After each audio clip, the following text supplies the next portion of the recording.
कक्षा 7 में हम पाठ 2 समाप्त कर चुके हैं और इसमें अभ्यास के प्रश्न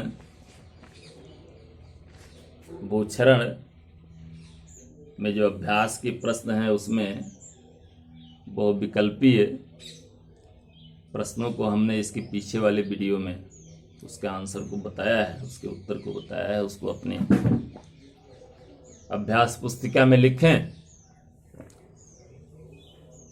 कल मैंने अभ्यास के प्रश्नों को अध्याय 2 के अभ्यास के प्रश्नों को दिया था व्हाट्सएप पे कि आप उसका उत्तर अपनी अभ्यास पुस्तिका में लिख लें। फिर भी आपकी जानकारी के लिए उन प्रश्नों पर एक दृष्टि डालते हैं और उसके उत्तर की हम आशा करते हैं आपसे कि आपने लिख लिया होगा। अगर नहीं लिखे होंगे तो इससे मिला के उसको लिखिए और ठीक कीजिए।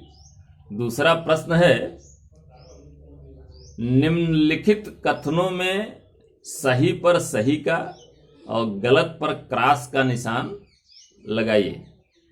ये दूसरी प्रश्नावली है। इस दूसरी प्रश्नावली में ऐसे 4 प्रश्न हैं। पहला है, भूक्षरण का अर्थ मिट्टी को खोद करके अन्यंत्र ले जाना है। तो हम जानते हैं कि भूक्षरण किसको कहते हैं?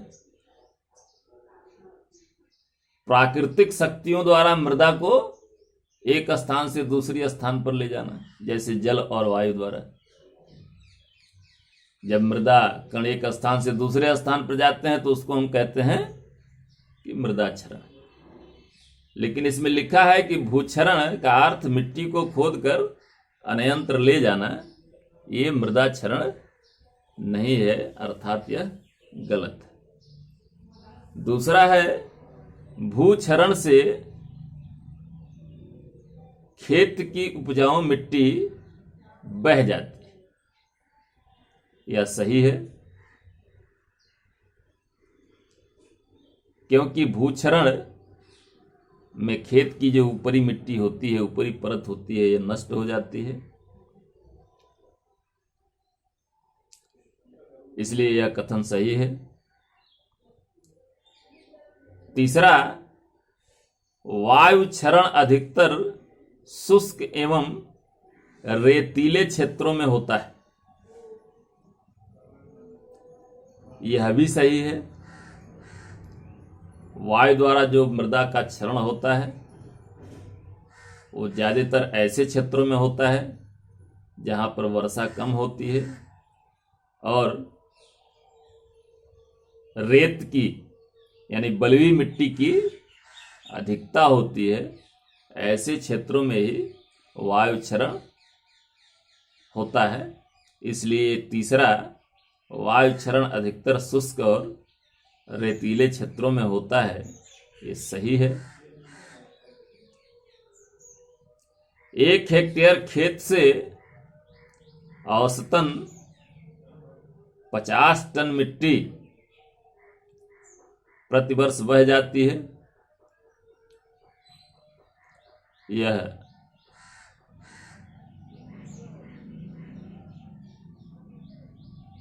सही है। यह अधिक भी हो सकता है, इससे कम भी हो सकता है, लेकिन वर्षा द्वारा जहां अधिक वर्षा होती है वहां 1 हेक्टेयर से 50 टन मिट्टी बहना सामान्य चीज है, इतनी मिट्टी बह जाती है। तीसरा है, रिक्त स्थानों की पूर्ति कीजिए। इसमें कुछ जगह खाली है शब्दों में, वाक्यों में, उसको भरना है। जैसे इसमें पहला है, ढालू खेत में भूक्षरण ... होता है। तो हम जानते हैं जो स्लोप खेत होते हैं ऊपर से नीचे की तरफ, दूसरी तरफ एक तरफ ढाल होता है, ऐसे खेतों में पानी का प्रवाह अधिक होता है ढाल की तरफ वो तेजी के साथ गिरता है, अपधावन बढ़ जाता है। इसलिए इसमें कम अधिक यानी ढालू खेतों में भूक्षरण अधिक होता है, ऐसा हम कह सकते हैं। ढालू क्षेत्रों में भूक्षरण अधिक होता है,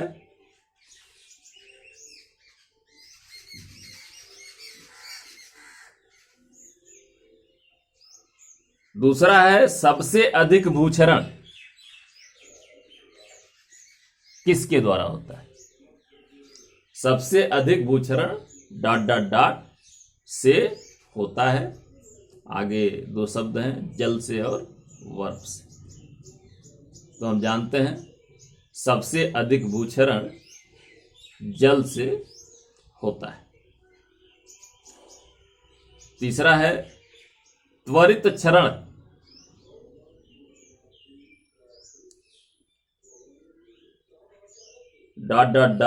द्वारा होता है। दो शब्द हैं, प्रकृति और मानव। तो इसमें प्रकृति, त्वरित क्षरण जो होता है वो प्रकृति द्वारा होता है। प्रकृति त्वरित क्षरण हमको आंखों से दिखाई नहीं पड़ता है, यह प्रकृति धीरे धीरे प्रकृति द्वारा होता रहता है। और मृदा का निर्माण कई हजार वर्षों में इसी प्रकृति त्वरित क्षरण के द्वारा होता है। जो हमारे आज मैदानी क्षेत्र हैं वो कभी पथरीले क्षेत्र थे, पठारी क्षेत्र थे। धीरे धीरे प्राकृतिक क्षरण हुआ, मृदा कण छोटे होते गए, चट्टानें छोटी होती गई टूट टूट करके, और इस प्रकार त्वरित क्षरण के द्वारा मैदानी क्षेत्रों का निर्माण हुआ। अगला है भूस्खलन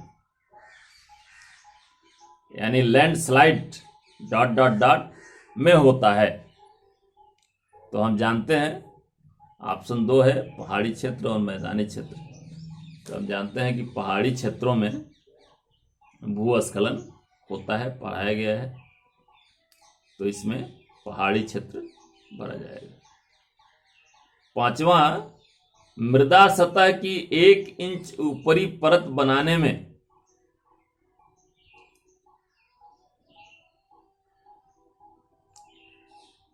300 से 1000 वर्ष लगते हैं।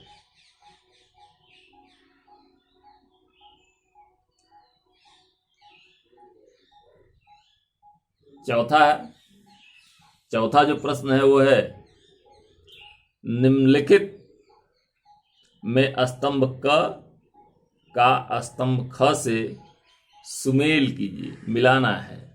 एक तरफ स्तंभ क लिखिए यानी जलीय क्षरण, वायु क्षरण, त्वरित क्षरण और प्राकृतिक क्षरण। स्तंभ ख में वायु द्वारा मिट्टी के कणों का उड़ना, जल द्वारा मिट्टी के कणों का बहना, प्रकृति द्वारा क्षरण और मनुष्य के हस्तक्षेप द्वारा क्षरण।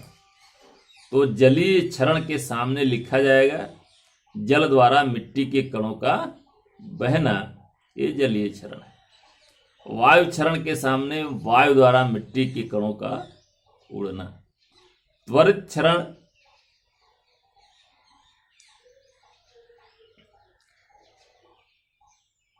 मनुष्य के हस्तक्षेप के द्वारा क्षरण। प्राकृतिक क्षरण प्रकृति के द्वारा क्षरण। इस प्रकार इसको लिखेंगे अपनी अभ्यास पुस्तिका में। 5वें में कुछ प्रश्न हैं, कुल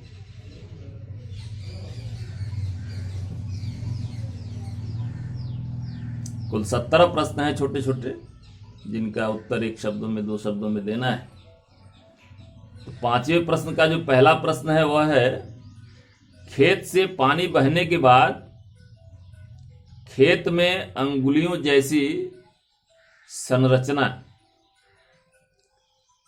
कैसे बनती है? तो क्षरण के प्रकार हमने आपको पढ़ाए हैं, उसमें हमने आपको पढ़ाया है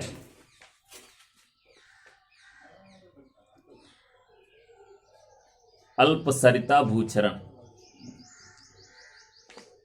तो खेत में पानी बहने के बाद खेत में अंगुली के समान जो रचना बनती है उसको हम अल्पसरिता भूचरण कहते हैं।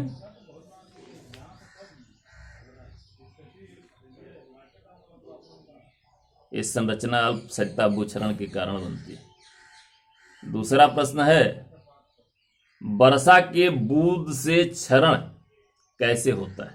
हमने आपको बताया वर्षा की बूंदें जब मिट्टी से टकराती हैं, मृदा भूपृष्ठ से टकराती है, तो उसके प्रहार से, उसकी चोट से जो मृदा होती है वो मृदा के कण 1 मीटर ऊपर तक उछल जाते हैं और एक ऊपर उछलने के साथ साथ 1 मीटर की दूरी तक उनका निक्षेपण हो जाता है। मृदा वर्षा की बूंद जैसे गिरती है भूपृष्ठ पे चोट होती है, मृदा के कण उछलते हैं। इनकी जो ऊपर उछलने की जो ऊंचाई होती है वो करीब करीब 1 मीटर होती है और ऊपर उछलने के साथ ही वो ऐसे डायवर्जन में दूसरी तरफ जाते हैं, ये दूरी भी 1 मीटर होती है। इसको बूंद क्षरण के नाम से जानते हैं। बालू के टीले, तीसरा प्रश्न है, बालू के टीले या सड्यून कैसे बनते हैं? हमने बताया था रेगिस्तानी क्षेत्रों में जब तीव्र वायु चलती है तो अपने साथ साथ बड़ी मात्रा में छोटे छोटे मृदा कणों को उठा के ले जाती है और जैसे जैसे उसकी तीव्रता जब खत्म होती है तो एक बड़े टीले के रूप में उस संपूर्ण कणों को एक जगह इकट्ठा कर देती है। इस प्रकार रेगिस्तानी क्षेत्रों में बालू के टीले बनते और बिगड़ते रहते हैं। ये टीले एक स्थान से दूसरे स्थान पर, दूसरे स्थान से तीसरे स्थान पर जाते रहते हैं। ये वायु वेग के कारण छोटे छोटे कण वायु द्वारा स्थानांतरित होते हैं और टीले बनते बिगड़ते रहते हैं। चौथा है, पानी के साथ मिट्टी बहकर कहाँ चली जाती है और इसका क्या प्रभाव होता है? तो हम जानते हैं वर्षा जब तेज होती है तो वर्षा की पानी की गति जब वो मृदा की ऊपरी सतह पर बहना शुरू होता है तो पानी का प्रवाह हमेशा ऊपर से नीचे की तरफ ढलान की तरफ होता है। जैसे जैसे ढलान बढ़ती है इसका प्रवाह भी, इसकी गति भी जल की बढ़ जाती है और उसकी गति बढ़ती है तो मिट्टी के काटने की उसकी शक्ति भी बढ़ जाती है। तो हमेशा यह मिट्टी जल के द्वारा कट के नालियों में, नालियों के द्वारा नालों में, नालों के द्वारा नदियों तक पहुंच जाती है और इसका प्रभाव यह होता है कि मृदा के ऊपरी सतह की जो उपजाऊ मिट्टी होती है वह कट बह के नष्ट हो जाती है, जिसके कारण सफलतापूर्वक कृषि करना कठिन हो जाता है। पौधों के पोषक तत्व बह जाने के कारण पौधों को पर्याप्त मात्रा में पोषक तत्व नहीं मिल पाते हैं, खेती करना असुरक्षित हो जाता है। पांचवा है, ढालू खेतों में फसल का उत्पादन कम क्यों होता है? इसका उत्तर पहले में सन्निहित है। चूंकि ढालू खेत में वर्षा के कारण जो पोषक तत्व होते हैं वो मृदा के साथ बह जाते हैं, इसलिए पौधों को पर्याप्त मात्रा में पोषक तत्व नहीं मिलता है, जिसके कारण ढालू खेतों में फसलों का उत्पादन ठीक नहीं होता, कम होता है। छठवां प्रश्न है, बरसात के दिनों में मटमैले और गदले पानी के अंदर क्या होता है? जो मटमैला और गदला पानी होता है क्योंकि उसमें मृदा के जो कण होते हैं वो कट बह के मिले रहते हैं, इसलिए पानी का रंग मटमैला या गदला दिखाई देता है। सातवां प्रश्न है, पुराने पेड़ों की जड़ें मिट्टी के ऊपर दिखाई देती है, इसका क्या कारण है बताइए। तो हम जानते हैं कि वर्षा के कारण पौधों के आसपास की मिट्टी मृदा क्षरण के कारण बह जाती है और उसके कारण पुराने पौधों की, पेड़ों की जो जड़ें होती हैं वो नंगी हो जाती हैं, क्योंकि वहां से मिट्टी अधिक वर्षा के कारण कट बह के नष्ट हो जाती है, एक स्थान से दूसरी स्थान पर चली जाती है। 8वां, खेत को समतल एवं मेड़बंदी करने से क्या लाभ है। हमने बताया जब खेत को हम चारों तरफ से मेढ़ों द्वारा घेर देते हैं और खेत को समतल कर देते हैं तो जो जल होता है वह खेत से बाहर नहीं जा पाता और वहीं इकट्ठा होता रहता है और मृदा के आंतरिक सतहों में वहीं चला जाता है, जिससे भूपृष्ठ की मृदा कट बह के नष्ट नहीं हो पाती। 9वां प्रश्न है, ढालू भूमि में किस विधि से खेती होती है। सीढ़ीदार विधि या कंटूर विधि का प्रयोग करते हैं। ज्यादातर ढालू खेतों में सीढ़ीदार विधि का प्रयोग करते हैं, कंटूर विधि का प्रयोग करते हैं। 10वां है, पहाड़ी पर किस प्रकार की खेती करते हैं।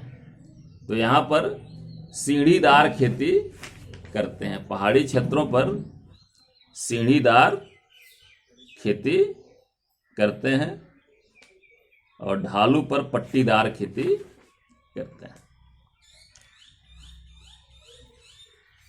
11वां प्रश्न है, वनस्पतियां किस तरह से मृदा संरक्षण में सहायक होते हैं। तो हम जानते हैं जिस भूमि पर वनस्पतियां उगी होती हैं, वर्षा जब होती है तो वर्षा की बूंदों का प्रथम प्रहार जो होता है वनस्पतियों के पत्तियों पर, टहनियों पर ऊपर होती है, जिससे उनका वेग मृदा तक आते आते कम हो जाता है, जिससे बूंद क्षरण नहीं हो पाता है। साथ ही साथ मृदा के ऊपर उनकी जो गति होती है वनस्पति होने के कारण वह धीमी पड़ जाती है, धीमी होती है, रनाफ उनका कम होता है, जिससे वो मृदा के आंतरिक सतहों में लीचिंग के लिए उसके अंदर जाने के लिए उसमें पर्याप्त समय मिल जाता है, जिससे मृदा कट बह के नष्ट होने से बच जाती है। साथ ही साथ पेड़ पौधे मृदा को अपनी जड़ों द्वारा बांधे रहते हैं, जिससे मिट्टी को कटने बहने से वो रोकते हैं। इस प्रकार वनस्पतियां मृदा संरक्षण में अत्यंत ही उपयोगी होती हैं। 12वां प्रश्न है, ढालू भूमि में ढाल के विपरीत खेती करने से क्या लाभ होता है। तो ढाल के विपरीत जब हम खेती करते हैं तो एक तरह से चेक डैम बन जाता है। जैसे ये ढाल है और इस मान लीजिए ऐसे ढाल है नीचे की तरफ, अगर जुताई ऐसे करते हैं तो ऐसी स्थिति में यहां से यहां तक एक नाली बन गई। पानी जब नीचे की तरफ जाएगा तो क्या करेगा, यहाँ मेड़, इसको एक मेड़ बनी हुई है, पानी के रन को रोक देगा। ऐसे ही नीचे इस प्रकार से कई मेढ़ें बन जाती हैं जो पानी की रनाफ को, उसकी गति को धीमा कर देती हैं और पानी धीरे धीरे मृदा के अंदर चला जाता है और वह गति नहीं पकड़ता, और गति नहीं पकड़ने के कारण मृदा का कटान नहीं हो पाता है। सीढ़ीदार खेती से क्या समझते हैं। 13वां प्रश्न है, सीढ़ीदार खेती से क्या समझते हैं।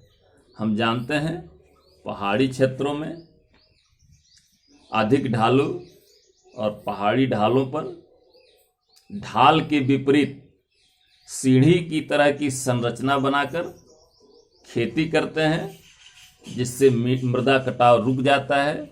इसी को हम सीढ़ीदार खेती कहते हैं। चौथा है, पशुओं द्वारा अनियमित चराई करने से मृदा संरक्षण पर क्या प्रभाव पड़ता है।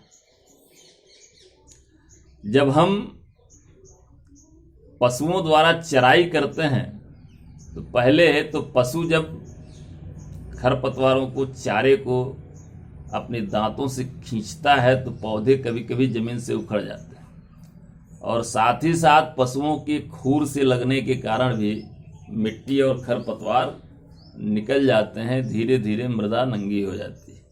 इसलिए किसी भी क्षेत्र में लगातार चराई का काम नहीं करते। कहीं अगर 1 महीने तक चराई हुई तो फिर उसको छोड़ करके चराई दूसरी जगह कराते हैं। ऐसा करने से वहाँ पर फिर घासें जो नंगी हो जाती हैं भूमि, वो धीरे धीरे बढ़ करके ढक लेती हैं ज़मीन को। अगर अनियमित चराई करते हैं, लगातार एक ही भूमि पर चराई करते हैं, तो इससे भूमि के नंगी होने का खतरा रहता है और मिट्टी कटती बहती है। अनियमित चराई करने से, यानी अभी कुछ दिन जहाँ पर चराई कराए फिर कुछ दिन छोड़ करके कहीं और चराई कराते हैं, तो इस तरह घासें वहाँ बनी रहती हैं और मृदा का कटाव नहीं हो पाता है। खेत व नालों से बहते हुए पानी को रोकने हेतु कौन सी संरचना बनाते हैं?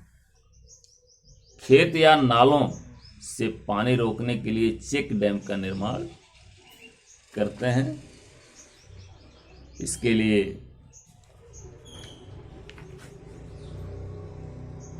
बांध बना करके इनको रोकने का प्रयास करते हैं। ये 5वें प्रश्न के कुल 14-15 प्रश्न हैं, इनका उत्तर हमने आपको बताया। अपनी अभ्यास पुस्तिका से इसको मिला लें। 6वां प्रश्न है, भूक्षरण की परिभाषा दीजिए। जलीय भूक्षरण के प्रकारों का वर्णन कीजिए। भूक्षरण की परिभाषा बताया है, मृदा का कट करके एक स्थान से दूसरे स्थान पर जाना प्राकृतिक शक्तियों द्वारा, जैसे वर्षा या वायु द्वारा मृदा का कट कर एक स्थान से दूसरे स्थान पर जाना मृदा क्षरण कहलाता है। जलीय भूक्षरण के प्रकार क्या हैं? कुल जलीय भूक्षरण के आपके प्रकारों में